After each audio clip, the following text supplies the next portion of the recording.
Baik. Assalamualaikum warahmatullahi wabarakatuh. Nama saya Nugra Gustani Kaputra dari kelas 12 IPS 2. Di sini saya akan menjelaskan dasar-dasar hukum dari muttafaq dan mukallaf. Yang muttafaq berupa dalil. Yang pertama yaitu dalil Al-Quran sebagai dasar hukum muttafaq. Terdapat dalam Quran surah An-Nisa 105 yang berbunyi, Inna anzalna ilaikal kitaba bil haqqi litahkuma bainan nasi bima arakallahu wa ma huwa la taqul lil khainina husima. Quran surah An-Nisa 105. Kemudian hadis Rasulullah, taraktu fikum amraini la tasillu ma tamassaktum bihima kitabillahi warsunnati. Hadis riwayat Malik. Kemudian yang ketiga ijma, terdapat dalam Quran surah An-Nisa 115 yang berbunyi, wa may yushaqiqir rasula min ba'di ma tabayyana lahul huda wa yattabi sabilil mu'minin nuwallihi ma tawalla wa nuslihi jahannam wa sa'at masira.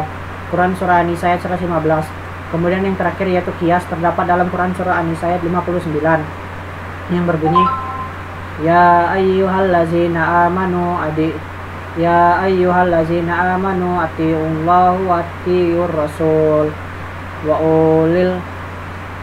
ulil amri minkum fa in tanaza'tum fi syai'in farudduhu ilallahi war rasul in kuntum tu'minuna billahi wal yawmil akhiri zalika khairu wa ahsanu ta'wila. Quran surah An-Nisa ayat 59. Kemudian selanjutnya saya akan menjelaskan tentang dasar-dasar hukum dari mukallaf.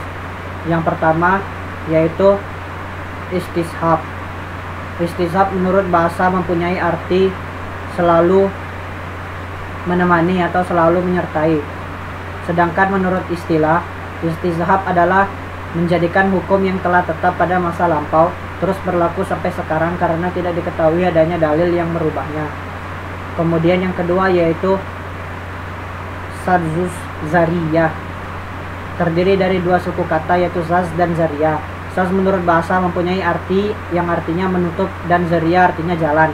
Maka saz zariyah mempunyai arti menutup jalan atau menuju maksiat. Adapun secara istilah, saz zariyah adalah menutup jalan atau mencegah hal-hal yang bisa membawa atau menimbulkan terjadinya kerusakan. Dengan kata lain, segala sesuatu baik yang berbentuk fasilitas, sarana keadaan, dan perilaku yang mungkin membawa kepada kemudaratan hendaklah diubah atau dilarang. Kemudian yang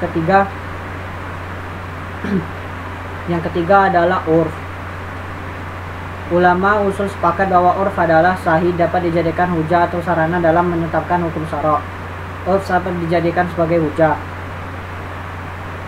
Kemudian yang selanjutnya yaitu syar'u man qalbana, mempunyai arti menurut bahasa yang berasal dari kata syar'u atau syir'ah, yang artinya sebuah aliran air atau sebuah agama atau hukum syariat, dan qoblana yang artinya sebelum Islam.